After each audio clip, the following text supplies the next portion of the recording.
Bonjour, comment allez-vous? Je rigole, je m'en bats les couilles. Allez hop, on part directement sur le sujet. Aujourd'hui, ça va être l'histoire de Franz Reichelt, qu'on surnommait l'homme volant, qui est une figure emblématique de l'histoire de l'aviation, qui a vraiment subi une fin tragique. Tout d'abord, Franz est né en 1878 à Wexted,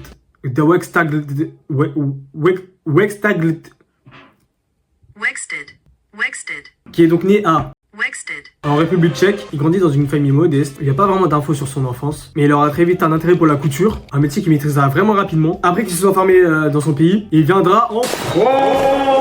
La baguette, le croissant, les grenouilles, l'escargot, les métros qui puent, les toilettes publiques pas lavées. Il s'installa donc en 1898 à Paris, car à cette époque-là, Paris c'était le centre de la mode, de l'innovation et tout ça. Il voit donc une grosse opportunité d'aller s'y installer. En France, il devient vite un tailleur réputé dans la couture des vêtements pour femmes. Donc rapidement, il ouvre son atelier dans le 8e, où il gagnera une grosse fidélité clientèle, car il était très chaud, le Franz, à l'époque. Il était vraiment chaud. Au-delà de sa passion pour les vêtements et la couture, il avait une deuxième passion, le Franz. Il était passionné de l'avancée scientifique et technologique de son époque. En particulier celui de l'aviation, un domaine qui débutait vraiment au début du 20e siècle. Donc très vite, les avions commençaient à devenir quelque chose d'intéressant pour tout le monde, comme ceux des frères Wright. J'ai un très mauvais accent. Mais qui dit nouveau, dit très gros risque. Les vols étaient vraiment risqués, et donc aucune solution fiable n'existait à l'époque pour leur permettre de survivre à une chute. C'est pour ça qu'en 1910, l'armée française lança un appel permettant aux pilotes de s'éjecter en sécurité. L'armée disait qu'il y a une récompense de 2000 francs. C'est équivaut à ça en euros. Franz Reichelt, n'ayant aucune notion scientifique ou aucune formation en ingénierie, il voit une opportunité de lier ses deux passions, celle de la couture et celle de l'ingénierie. Il se met donc à créer un parachute portable qui sera intégré dans la combinaison des aviateurs, qui pourrait les porter sans être alourdi. Sa création était ambitieuse, une tenue légère faite en voile de soie et de tissu, censée se déployer automatiquement lors d'une chute pour ralentir la descente.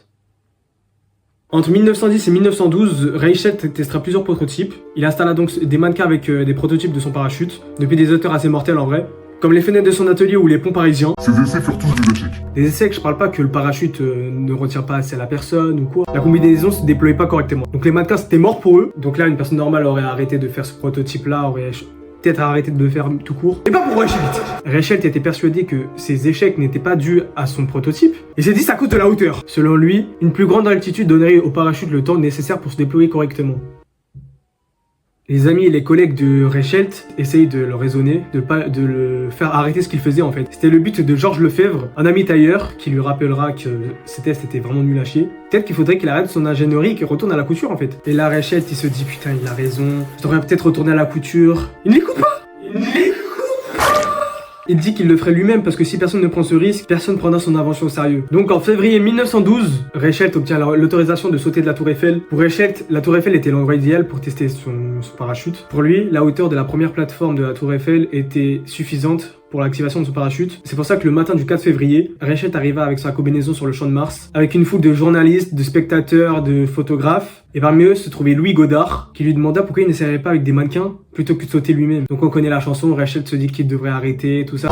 C'est faux, il continue. Il se dit que s'il ne le fait pas, personne ne croira en sa création. Il commence à monter les escaliers de la tour Eiffel. Une fois arrivé sur la première plateforme, la foule en bas retenait son souffle.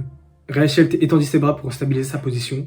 Et lorsqu'il sauta, la combinaison se déploya pas comme prévu. Le tissu resta collé à son corps, impossible de ralentir la chute.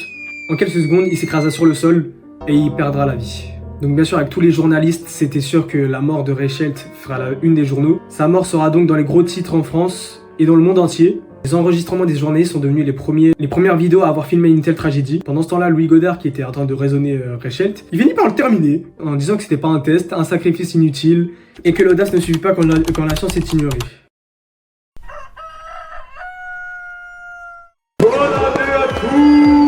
Dites-vous le tournage, enfin je dis tournage comme si c'était un truc de ouf, mais bon la vidéo je l'ai commencé en 2024, genre fin décembre 2024. On est le 18 janvier.